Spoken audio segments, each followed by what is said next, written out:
predicar acerca de lo que es la fe. Lo que es la fe.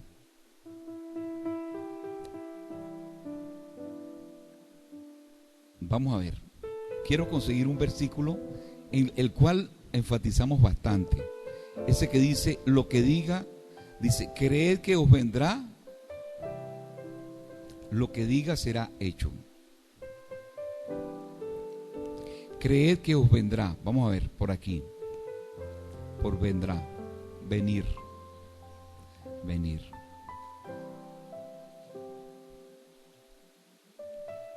Si alguien lo consigue, me hace el favor.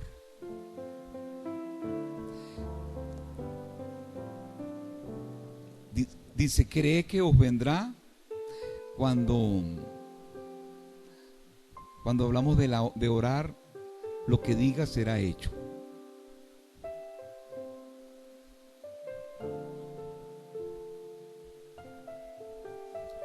No sé si... ¿Cómo? Juan 15:7, vamos a ver. 15:7. Gracias, vamos a ver.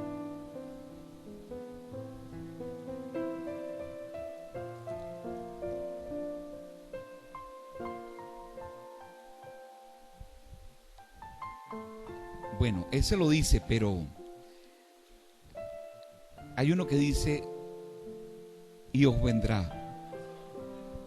Marcos 11, vamos a ver, Marcos 11:24. Ayer estaba preparando la palabra y pensé en ese versículo también, pero después no lo busqué. En Marcos 11:24 dice, más bien desde el 23, desde el 22, vamos a colocarlo allí. Marcos 11:22 dice así: respondiendo Jesús les dijo, tened fe en Dios, tened fe en Dios, porque de cierto os digo que cualquiera que dijere a este monte, quítate y échate en el mar, y no dudare en su corazón, sino que creyere que será hecho, lo que dice, lo que diga, será hecho. Vamos a decir esa última frase. 1, 2, 3. Lo que diga será hecho. Una vez más. Lo que diga será hecho. El que tenga fe y lo declare y le hablare al monte, creyendo, lo que diga será hecho. Por tanto os digo que todo lo que pidiereis orando, creed que lo recibiréis, ¿y qué? Y os vendrá. Por tanto os digo que todo lo que pidiereis orando, creed que lo recibiréis y os vendrá. Muy bien. Me llamó la atención el testimonio de Carla, porque en ese momento el Espíritu Santo dijo esa palabra, y la palabra era: permanece declarando y creyendo 3 meses y lo recibirás. Entonces, cuando ella nos contó el testimonio en su casa, para la gloria de Dios, nos dijo, yo creí esa palabra, y mi padre, como ella contó, estaba en esa situación, y exactamente ya a finales, creo que el 20 y tanto de marzo, fue cuando él fue operado, porque ella lo creyó, lo recibió en su corazón, y a los 3 meses llegó. ¿Sabe? Hoy quiero hablarle acerca de lo que es el camino de la fe. El camino de la fe comienza en la fe, pasa por la esperanza y termina en el amor. El camino de la fe comienza en la fe, pasa por la esperanza y termina en el amor. De esas tres virtudes espirituales nos habla el Espíritu Santo en el capítulo 13 de Primera de Corintios, versículo 13. Capítulo 13, versículo 13 de Primera de Corintios. Es muy importante que usted aprenda lo que es la fe y que usted aprenda a activar la fe y a permanecer en la fe y transitar el camino de la fe, que como les dije, comienza en la fe, pasa por la esperanza y termina en el amor. Versículo 13 dice: ahora pues permanece en la fe, la esperanza y el amor, estos tres, pero el mayor de ellos es el amor. Yo cuando leí esta palabra y pensaba en este camino de la fe, el camino de la fe, pensaba en el metro de Caracas. No sé cuántos conocen el metro de Caracas o se han montado en el metro de Caracas. Comienza en Catia y termina en Petare. Bueno, por lo menos la etapa más básica. Pero tiene una estación intermedia en, ¿cómo es que se llama? ¿Cómo? No, hay otra. La que está en el centro. Capitolio. La estación Capitolio, La Hollada, todo eso. De allí se toma una intersección, no sé si es en Plaza Venezuela o en el Capitolio o en el, hacia La Bandera. Y salen otros ramales, Plaza Venezuela. En fin, pero cuando uno va en el metro y uno va avanzando, le dicen estación Caño Amarillo. Después le dicen estación Capitolio, estación La Hollada, estación tal cosa. Así es el camino de la fe, lo que vamos a compartir hoy. Escuchen, es muy importante que ustedes aprendan lo que es la fe, porque la Escritura dice en el capítulo 1 de Romanos,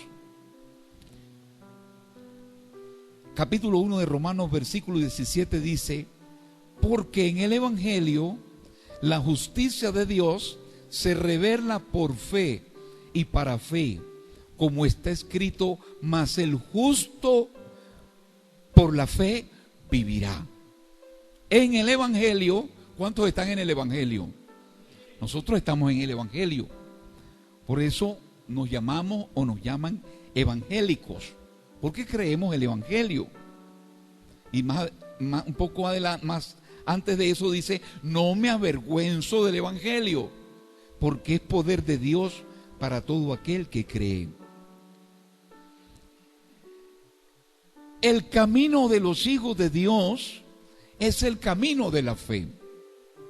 El ámbito en el cual ellos se mueven se llama el ámbito de la fe. La gran herramienta que Dios nos ha dado se llama la fe. La única forma de conectarnos, la única conexión que tenemos con Dios se llama la fe.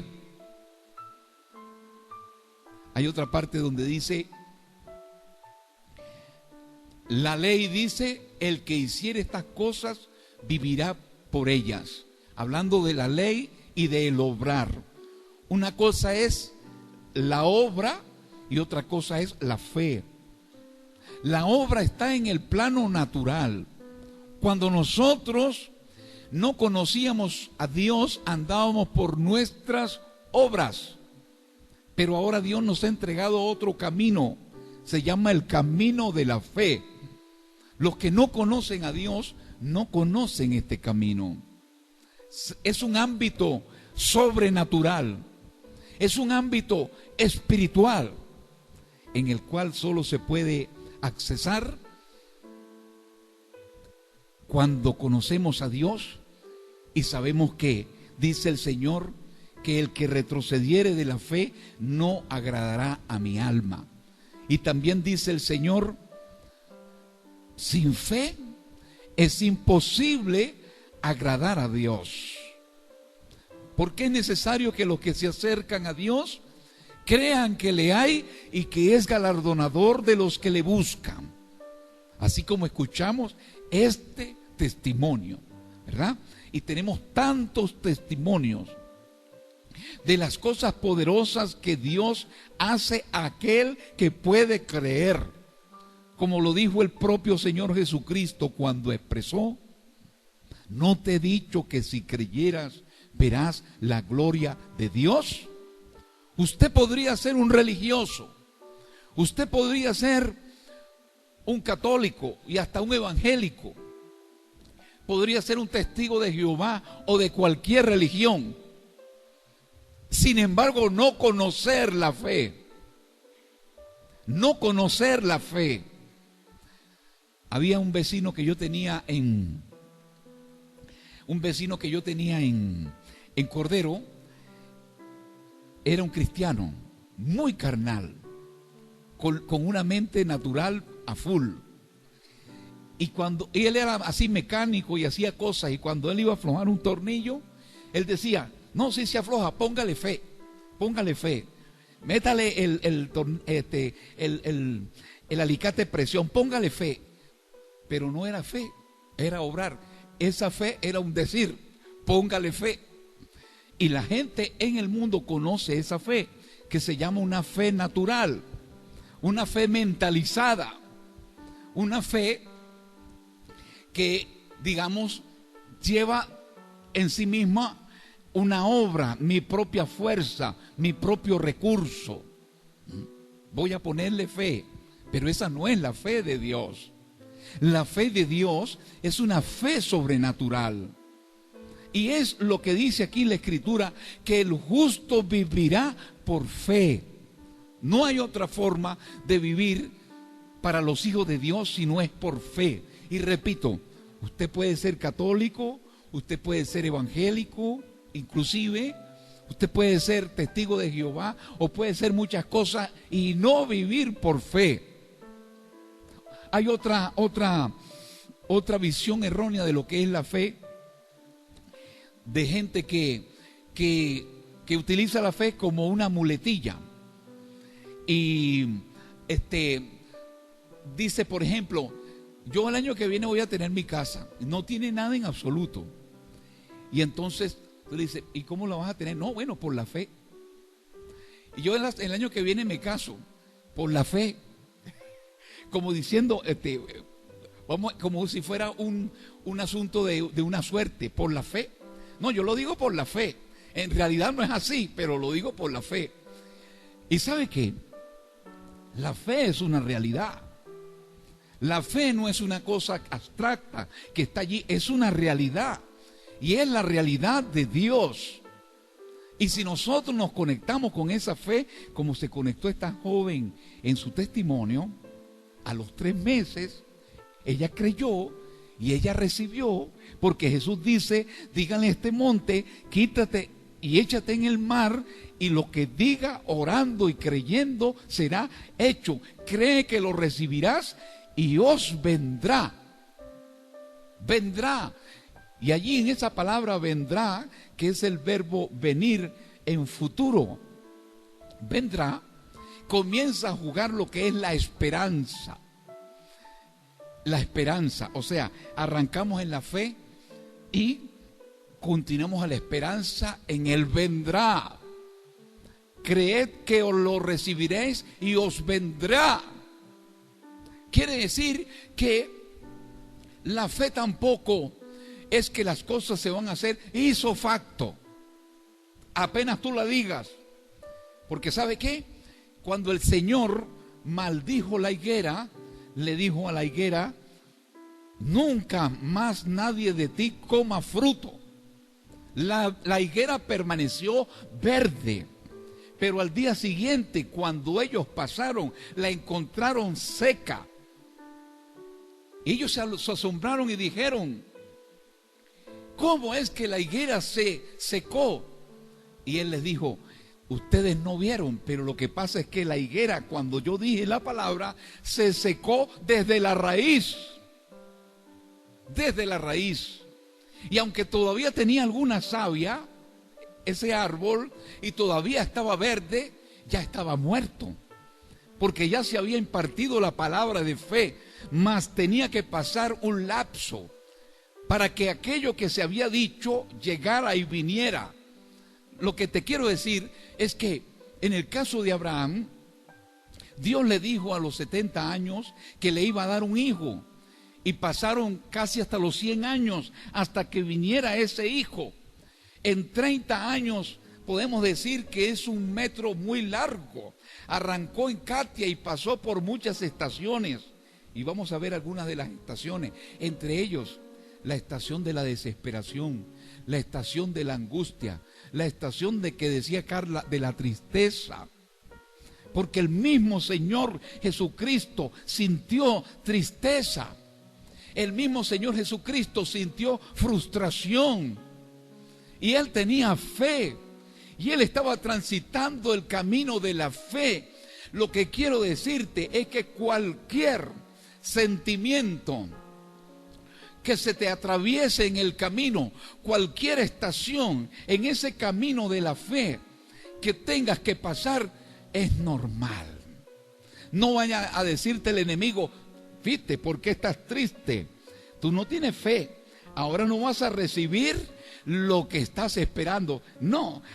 Hay la estación de la desesperación, hay la estación de la tristeza, y la vamos a ir viendo ahí en la Biblia, porque aunque hay 3 estaciones principales, que es la fe, la esperanza y el amor, desde el trayecto, desde el punto inicial hasta el punto conclusivo, se pasan muchas otras estaciones. Pero el que creyere y permaneciere creyendo y permaneciere declarando, lo que diga será hecho. Y sabe, nosotros no tenemos, vamos a decirlo así, no uso esta palabra nunca, pero lo voy a decir así, no tenemos de otra.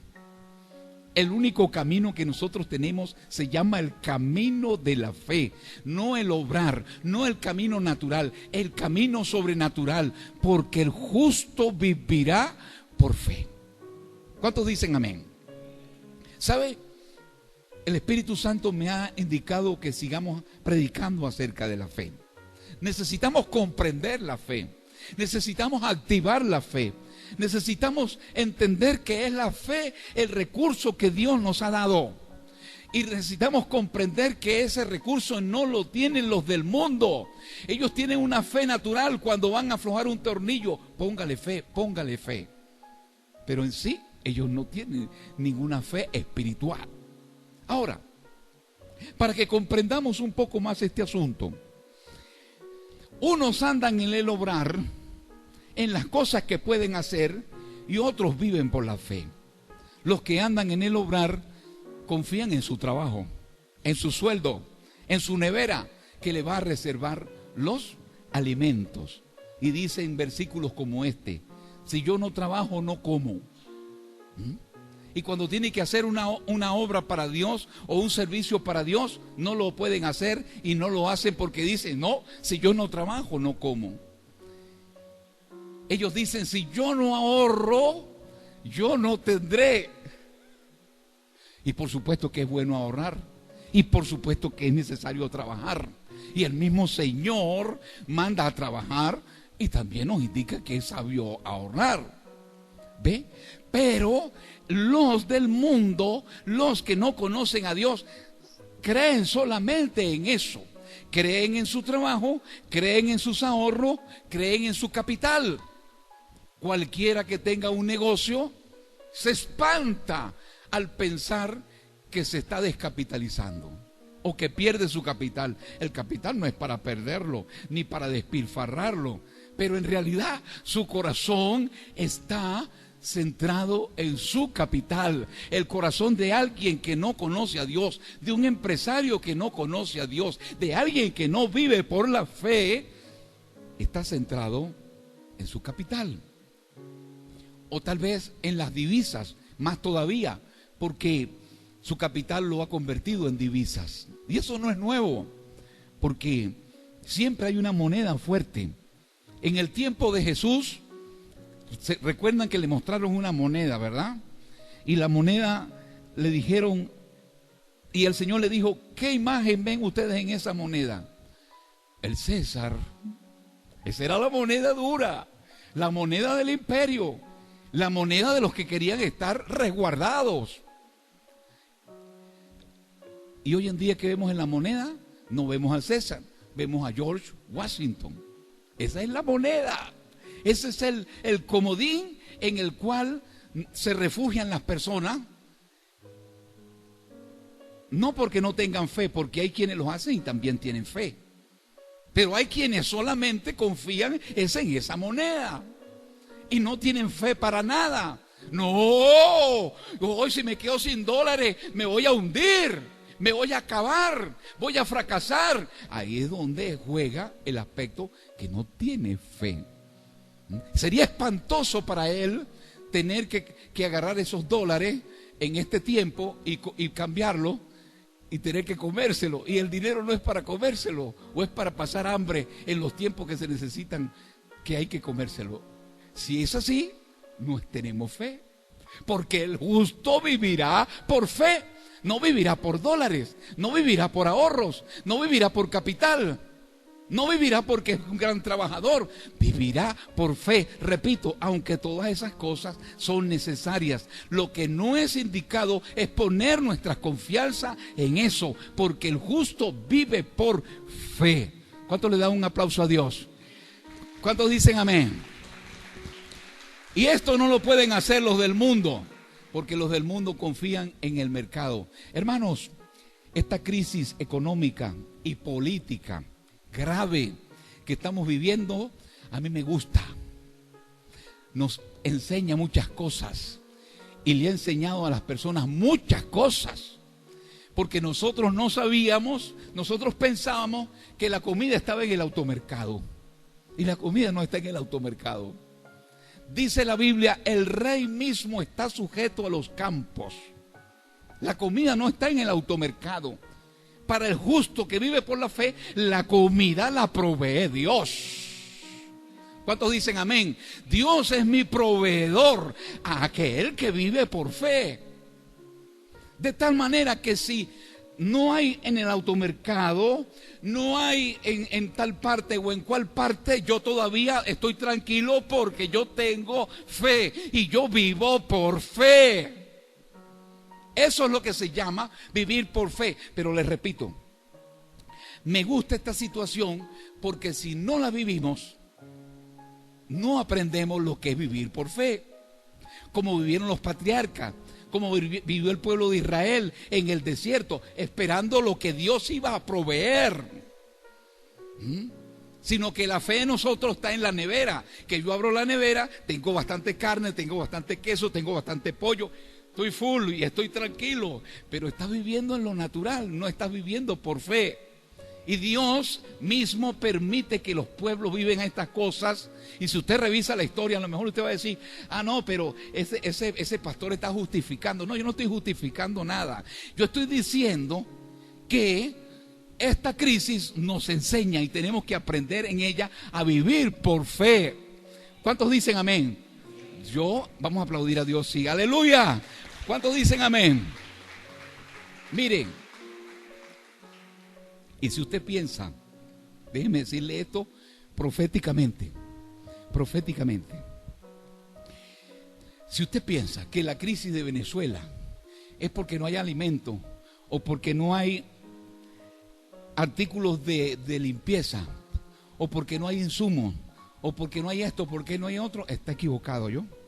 La crisis de Venezuela es mucho más grave. La crisis de Venezuela, aquí nos tienen montada una guerra. Aquí en cualquier momento se puede soltar una guerra. Este país está a punto de una guerra. Y hay factores políticos y económicos en el mundo de derecha y de izquierda que quieren que aquí haya una guerra. Y nos tienen montada una guerra. Tanto el gobierno como la oposición actúan absurdamente. Yo lo digo, el gobierno actúa absurdamente. La oposición actúa absurdamente. ¿O es que acaso alguna de las leyes que han sido leyes absurdas, bizarras, no tienen sentido, pero es deliberado? Porque es un juego para que aquí se estalle una guerra. El gobierno quiere que aquí se estalle una guerra, yo lo digo. Y a los otros también, porque están los poderes mundiales pendientes, hermano, porque aquí tenemos el petróleo. No se nos olvide eso, hermano. La crisis de Venezuela es muy grave. La crisis de Venezuela y la situación es muy peligrosa. Nuestra oración debe ser que reprenda el Señor esos demonios de violencia, de guerra y de maldad. Porque, hermano, lo que está montado es terrible. Y en ese escenario, porque ahorita estamos en un escenario, escuche bien esto, estamos en un escenario de escasez de alimentos, de escasez de ¿cómo se llama? Yo en estos días ya casi ni me pude afeitar porque no tenía afeitadora. Entonces le tuve que decir a Bexa, gracias a Dios que Marlo trajo una afeitadora cuando viajó al exterior y me regaló unas afeitadoras y me pude afeitar, pero no había con qué afeitarse. Ya iba a tener que llegar aquí y decirle, hermano, no vengo afeitado, discúlpeme, no encontré con qué afeitarme. Entonces, pero simplemente es una situación de escasez muy grave. Pero lo grave, más grave, está en las amenazas que hay. Y lo más grave es el escenario que pudiera darse aquí con una guerra, con una invasión, con una situación bélica, que no hay que ser ingenuo, está planteada.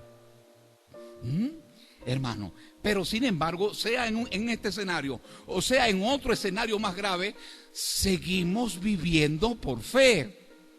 Tendremos que aprender a vivir por fe.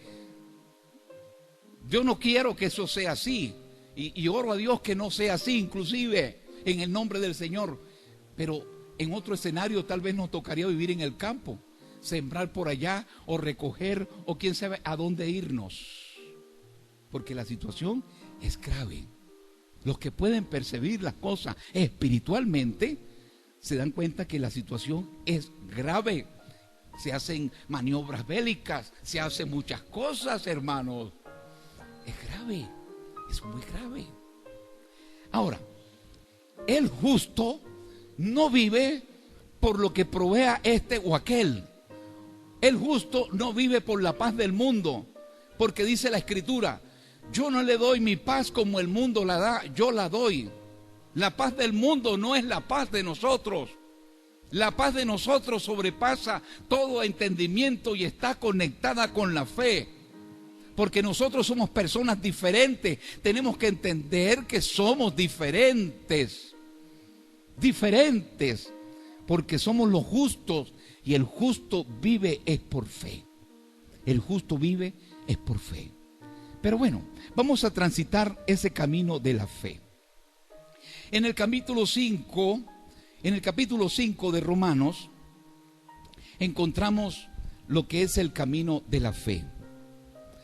Dice así: justificados pues por la fe, tenemos paz para con Dios. ¿Justificados por qué? ¿Justificados por qué? Por la fe. Tenemos paz para con Dios por medio de nuestro Señor Jesucristo. Déjenme decirle esto. Ustedes saben quiénes serán los que vivan mejor en un escenario más grave que el que estamos. Los que tengan fe. Los que puedan aprender a vivir por fe.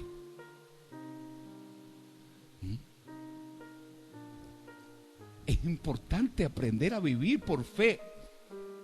Porque aunque haya cualquier situación, usted dice, bueno, yo hago mi cola o yo le compro a los que venden revendido y entonces todavía tengo.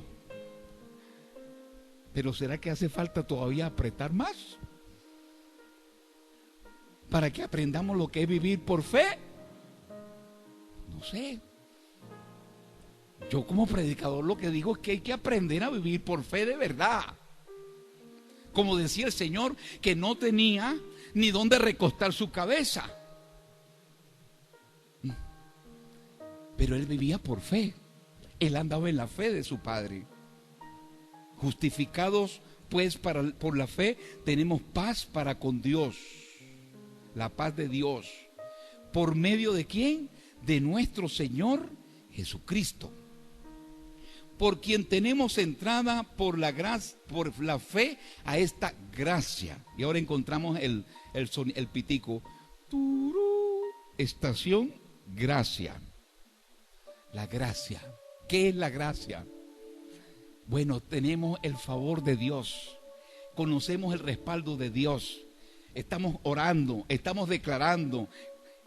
Digamos que nos hemos puesto un lapso de 3 meses para ver algo materializado, o 4 meses, o 1 año, o 5 años, o 10 años. Dios nos lo ha revelado. O hemos creído una palabra que habla de un tiempo específico. En el caso de Abraham, no le dijeron tanto tiempo, espera solamente y cree, porque te vendrá. Bueno, llegamos a una estación que se llama gracia, y ahí nos sentimos bendecidos porque tenemos la gracia de Dios, el respaldo de Dios, el compañerismo de Dios en este transitar en el camino de la fe, en el cual estamos firmes. Otra estación, la estación firmeza. ¡Ting, tum!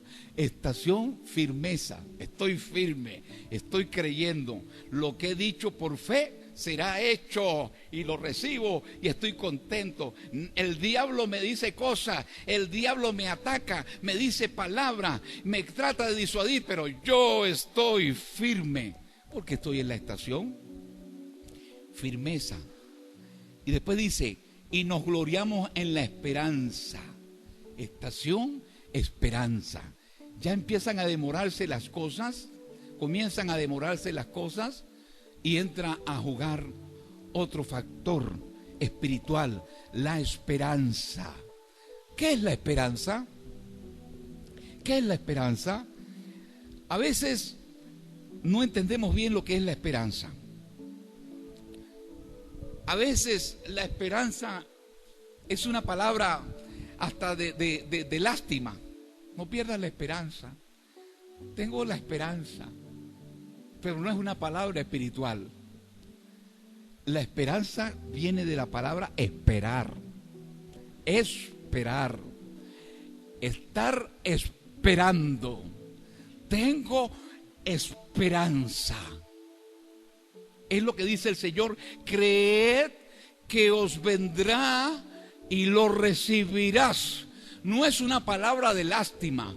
No es una palabra de misericordia, es una palabra todavía de fe. Sí, es más, yo digo que la esperanza es una fe fortalecida. Una fe fortalecida es una actitud. Yo lo estoy esperando. Mi papá sí lo van a operar. Yo lo he declarado. Este árbol se va a mover. Yo le he dicho, quítate y ponte en el mar, y para el mar va. No lo estoy viendo en el mar, pero tengo la esperanza. No pierdo, no vamos a decir, no pierdo la esperanza. No, Señor, sino que estoy esperando en Dios. Por eso es que dice el Señor, bienaventurados los que en Él esperan. Estoy esperando a Dios, en Dios. Y nosotros, estamos esperando en Dios. ¿Y cuántos creen que Dios es un embarcador? Que Dios es un embustero. Que Dios es un defraudador. ¿Cuántos piensan eso? No, yo estoy esperando en Dios y Él me va a cumplir. Estoy esperando en Dios y Él lo va a hacer. ¿Cuántos aplauden la gloria de Dios? Aleluya. Abraham seguía esperando. Abraham seguía confiando. Su esposa no salía embarazada, pero él seguía esperando. Él seguía confiando en esa palabra que se le había dicho. Por cierto, hay algunas personas aquí que yo le he dicho, porque proféticamente lo he sentido, espera 4 meses, persevera 4 meses y lo vas a ver. Y te lo reitero hoy en el altar, espera 4 meses, en 4 meses lo vas a ver. Eso sí, mantente firme. Eso sí, mantente en la casa de Dios. Eso sí, mantente en la obediencia a Dios. Eso sí, mantente en el servicio a Dios. Mantente creyendo y obrando en fe y lo verás. en 4 meses. En 4 meses lo verás. Verás un cambio notable. Si no verás la obra completa, verás un cambio notable. Y escúchame, y tal vez tú dirás, dentro de 4 meses, ojalá que se haga el referéndum para que esto cambie. No, aparte de que se haga referéndum, que ojalá que se haga el referéndum, o que no se haga el referéndum, tú estás creyendo es a Dios. Tú estás creyendo es a Dios, sea que la circunstancia del país sea una o sea otra, yo sigo creyendo a Dios y mi esperanza está en Dios, no está en las circunstancias humanas ni en las circunstancias naturales. Yo estoy esperando en Dios. ¿Cuántos aplauden al Señor? Aleluya. La estación esperanza. ¿Cuál esperanza? La esperanza de la gloria de Dios. Otra estación linda, la estación gloria. La estación la gloria de Dios. Acuérdense que estamos transitando el camino de la fe y ya pasamos por la esperanza y seguimos por la gloria. ¿Qué es la gloria? La presencia de Dios. Estoy creyendo que mi marido se va a convertir, que mi barriga se va a embarazar, que mi negocio va a prosperar, que mi mamá se va a sanar, que a fulano lo van a operar, porque ya yo lo he dicho y yo lo estoy creyendo.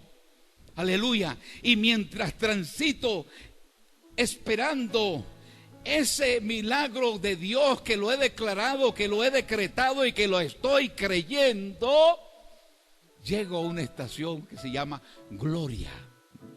Y siento la presencia de Dios. Yo no sé cuántos lo han sentido. Si no lo han sentido, es bueno que lo sientan. Pero para sentirlo, ¿sabe qué? Se tiene que levantar en la madrugada. En la madrugada. ¿A qué hora de la madrugada, pastor? A las 3 o a las 4. A esa hora es que está la gloria de Dios suelta. Usted se para a las 3, a las 4 de la mañana y comienza a caminar por su sala de su casa y a creer y a declarar, y el diablo viene, pero tú le dices: te reprendo, Satanás, te echo fuera en el nombre de Jesús, porque Dios me da la victoria. Aleluya. ¿Cuántos dicen amén? Y mientras usted clama y usted declara y usted cree y alaba a Dios solito ahí en lo oscuro, ni siquiera prenda la luz. El diablo le va a decir: prende la luz. Si te pones grifo, ahí ese es un demonio. Y puede ser que sea un demonio, porque los demonios también van a llegar. Van a llegar, porque a mí el diablo me ha tocado por detrás así, ¡tum!, para que yo corra y prenda la luz. Los demonios, y yo lo sé, y siento, ¿y tú sabes qué? Siento que los perros ladran. Ellos no me están oyendo. Yo estoy clamando a Dios espiritualmente y los perros ladran, porque el diablo los alborota. Y Dios me muestra a través de eso que el enemigo está retrocediendo. Esa se llama la estación gloria, donde tú te conectas con Dios, donde tú puedes tocar a Dios. Tu marido está durmiendo, tu mujer está durmiendo, pero tú estás parado en la noche clamando y creyéndole a Dios. ¿Cuántos dicen amén? Como dice la Escritura, en esa estación la gloria de Dios pasó en una ocasión también Abraham, porque en la noche se fue a ofrecer un sacrificio en oscuro. Y en lo oscuro preparó su altar y estaba orando y estaba clamando. Pero dice la Biblia que cuando colocó la víctima y estaba orando allí, descendían las aves de rapiña, descendían los zaburos, descendían las alimañas y todo. ¿Para qué? El diablo revoloteando. A lo mejor te pasa un zamuro. Un zamuro es un simple pájaro. Pero lo que pasa es que el Satanás sabe que tú le tienes, te da de todo y por eso lo suelta. Ahí no es que el zamuro es el diablo, sino que el diablo usa el zamuro para espantarte, para que te vayas a acostar como una gallina. Porque tienes que pelear la batalla, tienes que creer la palabra de Dios, tienes que conocer la gloria de Dios, tienes que pasar por la estación gloria. Y ese es el camino de la fe. El camino del justo, el justo por la fe vivirá. Que no hay productos, que no hay esto. Por eso es que en esa estación gloria decía Habacuc: aunque la higuera no florezca, ni en las vides haya fruto, aunque no haya vacas en los corrales, los labrados no den mantenimiento. Con todo yo me alegraré en Jehová y me gozaré en el Dios de mi salvación. Jehová el Señor es mi fortaleza. Él hace mis pies como de ciervas y en mis alturas me hace andar. Aleluya. De esa sala Dios te va a despegar para el cielo, para la presencia de Dios. Aleluya. Porque Él te está permitiendo experimentar esa estación que se llama la gloria de Dios. ¿Cuántos aplauden la gloria de Dios este día?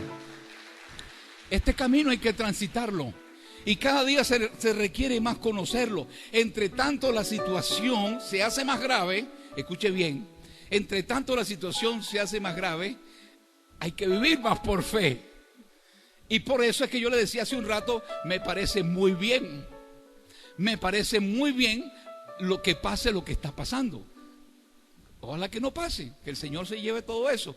Pero aquí nosotros tenemos que aprender que nosotros no vivimos porque tengo en la nevera, porque tengo en la alacena, porque tengo tantos pares de zapatos o porque tengo el closet lleno de ropa. Yo tengo que vivir es por fe. Tengo que aprender a vivir es por fe, porque el justo vivirá por fe. Si no tengo carro, no me prende el carro, no consigo repuesto, sigo caminando por fe. Pero si se me apaga el carro o no consigo repuesto y se me para el carro, y entonces le digo al pastor, pastor, no hemos ido al culto porque no tenemos carro. No estás caminando por fe. Levántate y si te vienes caminando, te vienes caminando. Y tú dirás, yo nunca he andado caminando. Me van a ver ridículo caminando por la Ferrero Tamayo, subiendo por aquí y llegando a Barrio Obrero. ¿Por qué? Porque se me paró el carro. No consigo repuesto. Ay, pero qué fanático. Y de todas maneras tienes que ir para el culto. La semana pasada no viniste para el culto. Tampoco así, vale. Porque eso dice la mente natural. La mente natural te va a cuestionar, porque la mente natural cuestiona los pasos de fe. Tus pasos de fe van a ser cuestionados por los criticones, por los que andan en la mente natural. Pero tú eres un justo y el justo ha de vivir por la fe. ¿Cuántos aplauden la gloria de Dios? Aleluya. Hermano, y usted sabe, la pastora Juliana ha dado una palabra impresionante, ¿verdad? De la ofrenda. Por cierto, los que llegaron tarde, que no pudieron dar su ofrenda, ahí están los sobres, ahí atrás, y al final puede dar su ofrenda. ¿Cuántos dicen amén? Porque aquí venimos a ofrendar y a recibir bendición, porque dice la Biblia, da y se os dará. Dios quiere que nosotros aprendamos a ofrendar, a diezmar, a no robar a Dios. No hemos aprendido ni siquiera a ofrendar, ni siquiera a diezmar. Entonces, ¿dónde está la fe? ¿O es que la Biblia nos dice, traigan los diezmos al alfolí y yo les abriré las ventanas de los cielos y derramaré bendición a vosotros hasta que sobreabunde? ¿Esa palabra es verdadera o no es verdadera? ¿Tengo fe o no tengo fe? ¿Tengo que creer la palabra o no creer la palabra? Me impresionó el testimonio, porque ella decía, vamos a aumentar los diezmos, porque agarramos nosotros, ¿cuánto ganamos nosotros, Andrés? 50,000, entre los dos, 40, no sé, digo yo. Ajá, entonces vamos a dar 4,000 de diezmo, 5,000 de diezmo. Y entonces yo gano supuestamente 40,000, pero consumo 200,000. Ay, papá. Porque yo me puse nominalmente un sueldo de 40,000. Me puse 40,000 y yo doy 4,000, pero yo gasto 200,000. Porque yo compro comida, yo compro esto, yo compro aquello. Y todos mis gastos son 200,000. Entonces no estoy dando los diezmos que son. Los diezmos son 20,000, no son 40,000, perdón, no son 4,000. Pero para eso se requiere la fe, porque la fe es un asunto práctico. Y lo que me gusta es que estos varones de Dios, estos siervos, en lugar de en la crisis decir, vamos a recortar los diezmos, no, vamos a aumentar los diezmos. ¿Cuántos dicen amén? Y ese es el paso de fe. El que cree no recorta, el que cree sigue creyendo y aumenta. Y dice, bueno, vamos a ver qué es lo que nos está, vamos a estar al día con Dios. Porque posiblemente hay una cosa allí que no está bien planteada. Vamos a creerle a Dios, porque eso es lo que es vivir por fe. creerle a Dios. Creerle a Dios. Actuar en fe. Hermano, escuche bien. Usualmente o normalmente, aquí en esta iglesia, nunca le decimos a nadie: mira, tú no estás dando los diezmos, ni a uno ni al otro. No, nosotros no hacemos eso. Los diezmos son algo voluntario, cada quien personalmente. Pero si tú no estás diezmando, tú eres un educador, una educadora. No, mi esposo diezma o da una ofrenda, y tú nunca has traído ni un solo diezmo de lo que tú te ganas, seas varón o seas mujer. Entonces tú te estás perdiendo la bendición. Para no decirte lo que dice la Biblia, estás robando a Dios, porque eso es lo que dice la Biblia y lo que dice el Señor. Entonces tú no vas a ver las ventanas de los cielos abiertos en bendición hasta que sobreabunde, porque el Señor Jesucristo dice: dad y se os dará. Y el camino de la fe también pasa por allí, por creerle a Dios, soltando lo que es de Dios, como dice la Biblia: dale a Dios lo que es de Dios. Y como dice en el Antiguo Testamento: vengo delante de ti, Señor, he sacado de mi casa todo lo que era tuyo. No me he comido el diezmo, no me he comido la ofrenda. Yo saqué de mi casa todo lo que era tuyo. Ahora, ¿cómo quedamos allí? ¿Cuánto hay para eso, Señor? Porque necesito tu bendición. Por favor, ábreme las ventanas, porque ya yo saqué de mi casa lo que era tuyo y te estoy creyendo a ti. Así haya cualquier circunstancia, así haya cualquier crisis en el mundo o haya lo que haya, yo sigo creyendo tu palabra y voy a ver tu gloria, porque la gloria es la presencia de Dios más allá de lo natural. Yo tengo que aprender y tú tienes que aprender a vivir por fe. ¿Cuántos dicen amén? Yo no le tengo otro mensaje. Yo no le tengo otro mensaje. Sí, dígame. Ok, muy bien. La fe no es solo para recibir, sino para dar. Eso es importante, porque hemos pensado y tenemos en la mente que la fe es para recibir, nada más. Pero la fe es para dar. Dad y se os dará. Para dar. Pero si usted, lo que leíamos aquí, dice: no, es que si yo doy lo que tengo que dar, escuche bien, lo que tengo que dar, entonces yo digo, entonces no voy a ahorrar y no voy a tener. Ajá, entonces usted no está viviendo por la fe. Porque el que cree en su trabajo, en su quincena solamente, y no en lo que Dios le va a bendecir y retribuir, y el que cree en lo que va a ahorrar nada más, o el que cree en su capital, no vive por fe. Sea católico, sea evangélico, sea testigo de Jehová, porque aquí no es asunto de religión, aquí es asunto de los justos que vivirán por fe. Y esta iglesia, ustedes que son mis discípulos, que son mis ovejas, yo quiero que ustedes aprendan a vivir por fe, en lo que digan, en lo que creen, en lo que están decretando. Y permita Dios que nunca nos toque a todos irnos juntos para un monte a vivir por fe, porque haya cualquier situación. Porque ahí sí vamos a tener que compartir la harina pan, compartir el aceite, compartir el abrigo, compartir lo que haya que compartir y aprender a vivir en comunidad y por fe. Usted, cuando yo le predico eso, le hablo de eso, dice: uy, no,